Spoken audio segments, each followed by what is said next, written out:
Hello and welcome to Show Up, Stand Out online visibility series for entrepreneurs. My name is Juliette Stapleton. I'm the host of this show and I'm a visibility strategist. And today I'm very excited because I am bringing to you someone whose whole mission is enlightenment and empowerment of women. And this is Gurds Hondal. Hi, Gurds. And Gurds is a life coach.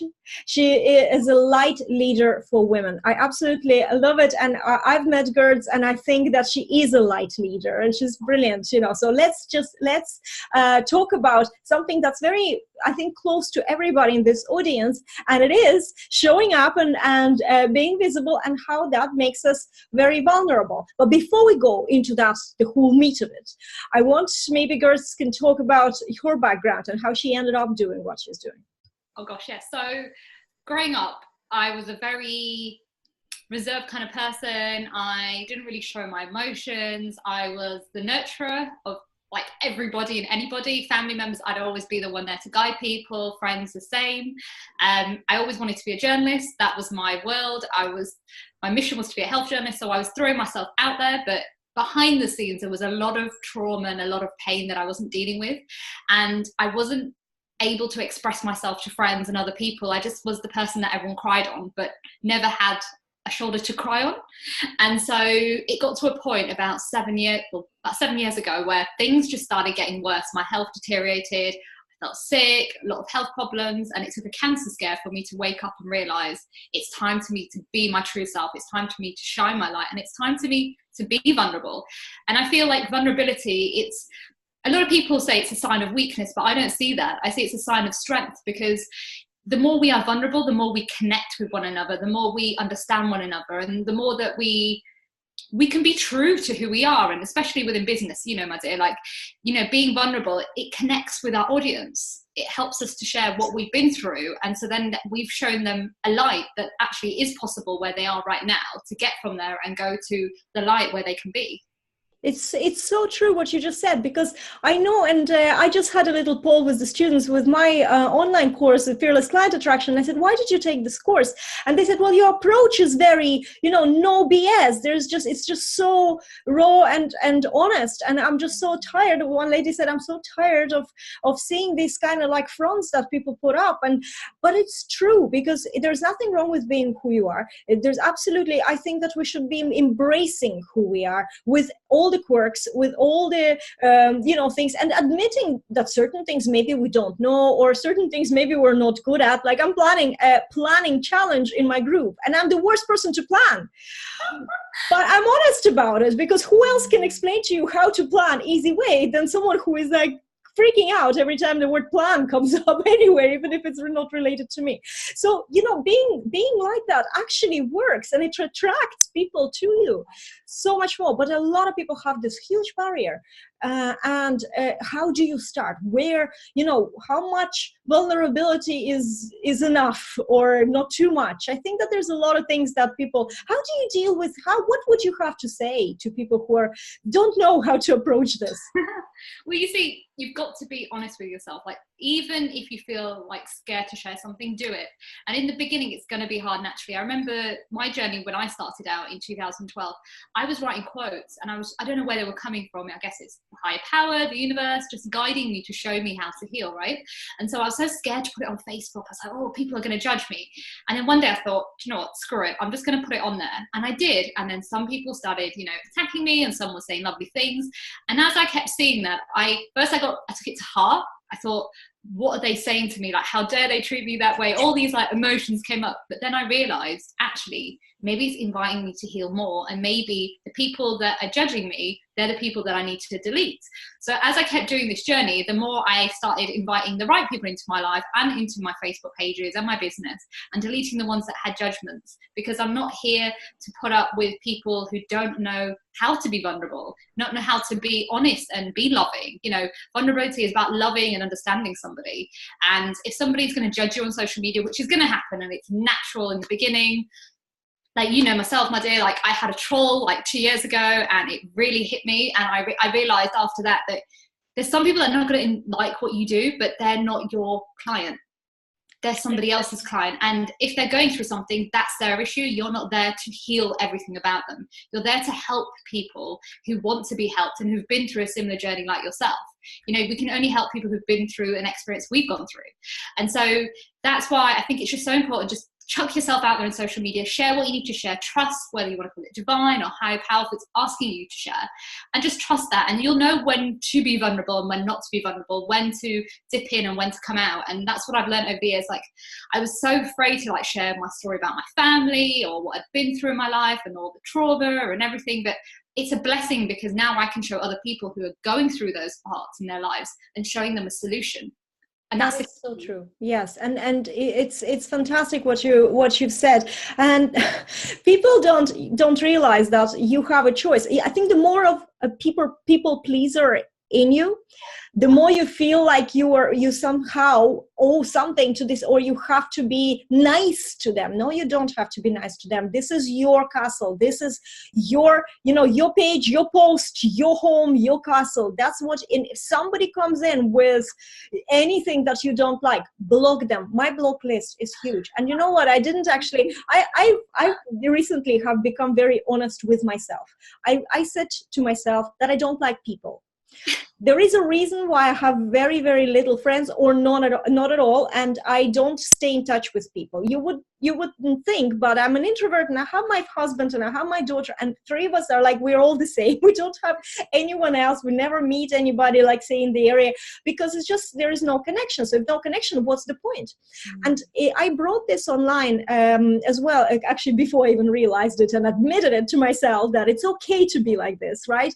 But if somebody is just tiny bit negative, and especially if they're very negative, it's a stranger. You don't know them. Most of the time you don't know them. Yes, of course, we have also people in our family and friend circles that when we start getting more visible, say, about our business or even just to empower other people, these people think that they need to put us down because we're pushing their comfort zone, right? But we're bringing something in them. But to be honest with you, the best way to do it is to block them as well. Just block them. They won't even see that you're on Facebook. Just tell them you're not on Facebook anymore, or don't bring that up. But you don't need to create a new profile or anything, but you can block people, you can unfollow. And the thing is that if you unfollow somebody and you don't see their posts and you don't interact, and they don't interact with your posts, chances are after months or two, you will never see each other's posts. I have people who I'm connected with, we're still kind of Facebook friends, and we were friends in real life, but because I'm not connecting to their posts and they're not connected to mine, I don't think that they ever see my posts, or I never see any likes from them or anything, whatever I post. So it's something like, it's actually just you have to have an easier approach, I think, to this whole thing. Yeah, I think it's just important to, how can I put this, like, people are going to have an opinion about you, whether you're doing good or bad. That's just life. And you've just got to keep working on you. The more you work on you, the more you inspire the people that had the judgments about you.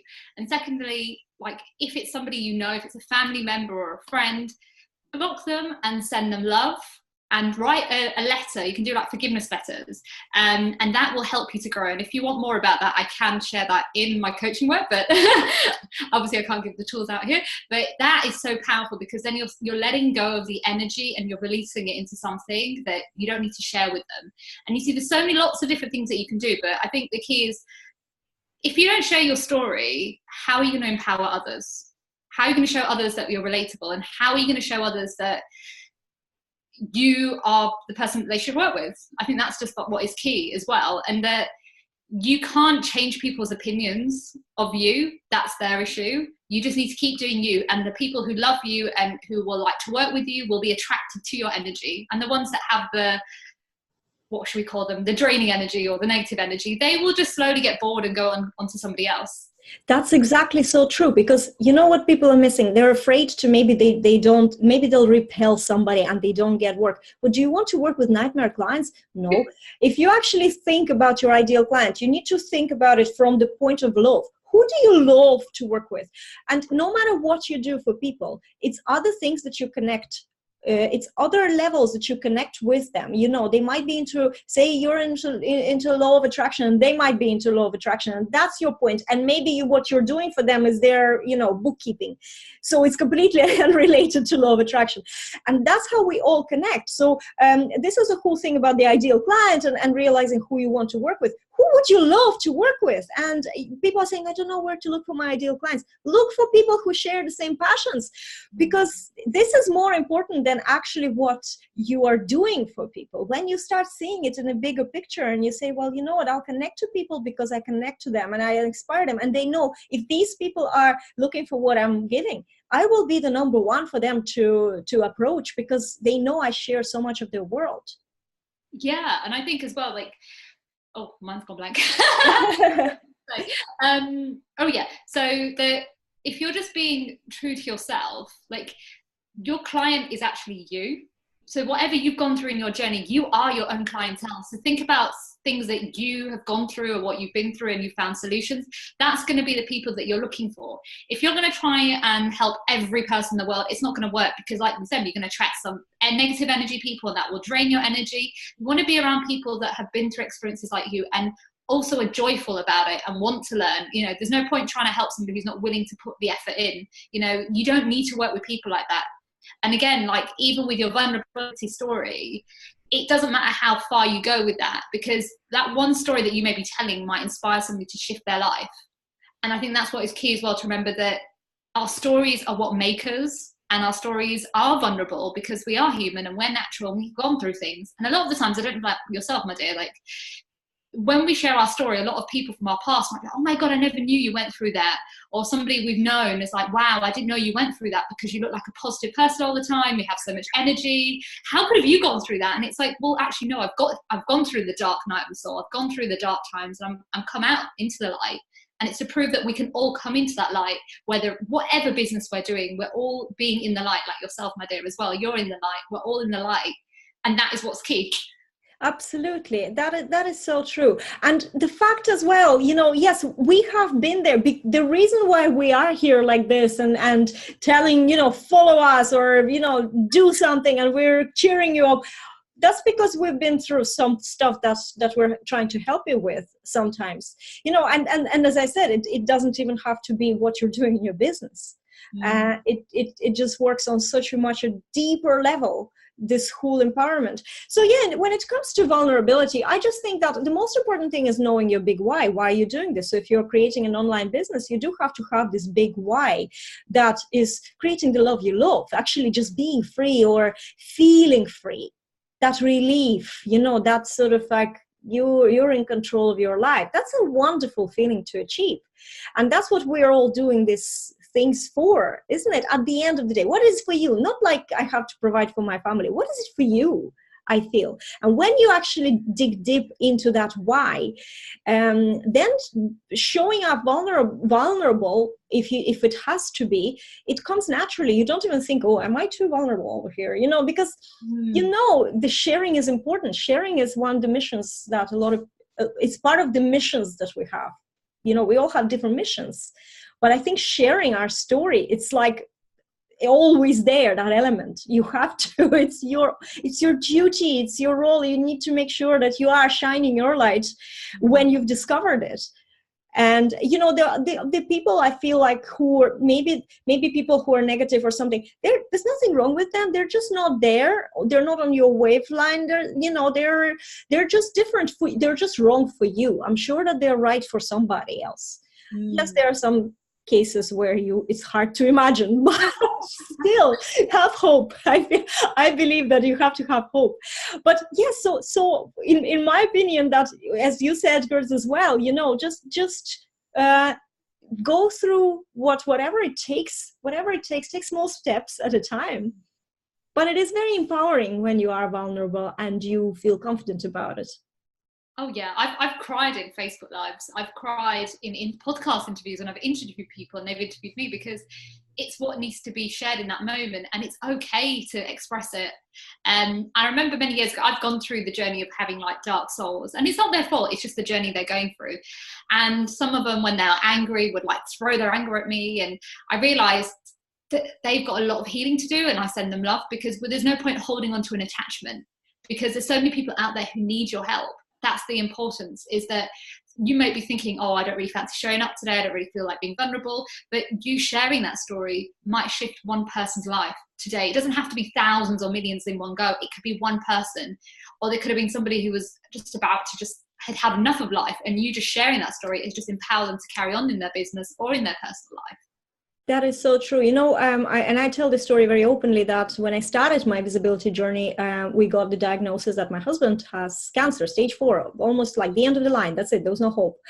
And I have to say that I continued. I was doing this live video challenge, and I continued it. It was day 4. I remember when we got the diagnosis, and I was like, shall I stop it? And I continued it. And it was extremely empowering to actually be vulnerable, because someone out there would keep these feelings inside, and they would get really distressed going through anything like that, or anything much less than that, and you don't need to be stressed out. You don't need to be. You can claim that power there and then, and just choose to shift your focus. And that's what I was trying to do with my story. Yes, I was vulnerable. Yes, I felt like, my world it was 3 weeks before my wedding. It was crazy time to face this. And yet, by actually telling people, what am I going to do? I remember telling the story about being punched in the face, and what do you do? Are you just gonna fall down and that's it? No, you get up and you give life a punch in the face. That's what you need to do sometimes. And these are the situations, and that helps other people, because this is much more, and it's so empowering, because it helped me through that whole journey. My visibility helped me through this. Being vulnerable empowered me so much that I was able to overcome everything, and actually now everything is turned around completely, and so good. So I believe that in some magic way, or the universe did it, or whichever way it did, but because I changed my focus, my husband didn't get any of the pity, or I wasn't completely cold, or I wasn't a damsel in distress either. So I was that rock that was carrying on and saying, yeah, okay, well, let's focus on, in 10 years time, I want to live somewhere beautiful. And wasn't even talking about recovery, wasn't even talking about any of that, and that helped. And sharing that story publicly helped me too, because I got a lot of support, because people are kind. Yes. People are not, there'll be one angry person and there'll be thousands of beautiful, kind souls. So social media is not a cruel place. It's not, in general. And those ones, we said, block button, it's such a satisfying feeling to just block somebody and know that they will never have to bother you again in this way. It's powerful. I find. Well, I totally relate with everything you're saying, because even for myself, I had my kidney operation in December, and first I was like, do I share it? Then I thought, do you know what, it could empower somebody, because they wanted to originally remove my kidney, and I fought for 2 years of my life with the hospital, and finally they just helped me, and it was one thing that they needed just to remove to help the flow of the water coming throughout my kidneys. And so day 2, I started sharing everything. I shared without me having makeup on. I shared with my scars, and I was so amazed by the amount of support. Like you said, it's so powerful, and actually really helped me to heal very quickly, and made me realize that it's okay to be even that vulnerable in those vulnerable stages as well. That's true, because actually it's an exchange of energy. Yes, you're vulnerable, you're opening up, but you're actually getting a lot of love and the positive energy sent to you, and you will heal faster, because your people are thinking with this intent of you getting better or your situation resolving. And I'm not talking about pity party, I'm talking about genuine that energy, because we're all connected, so this, sometimes you just need to get a little bit of that, we're not talking about guys here trying to suck out some ideas. How do I appear vulnerable? We're just talking about in the spur of the moment, and be honest and be yourself. And in the long run, you will see that these things, these moments, they're great. They make great stories. And that's a bit kind of strange to say, but from the marketing perspective, these things, they really work. They create this powerful story that then sells, so there's always other positive layers to it too, but just don't focus on those, the marketing end of things, because it just happens to be. Anyway, so just before I let Gurds go, I know that Gurds has a really good gift gift for us today. So what is it? Sure. And it's a meditation to just keep you all guys balanced and just feel more powerful within your business. And it's just about you tuning into you so you can be your vulnerable self. Perfect. We're going to have the link to the meditation here in the description. Thank you so much, girls, for being my lovely guest today and shining your light, which is, that's why you're here. Absolutely. I had such a great time. Guys, I will see you in another episode of Show Up, Stand Out, where I'm bringing you another awesome guest. So stay tuned. I'll see you next week. Bye, everybody.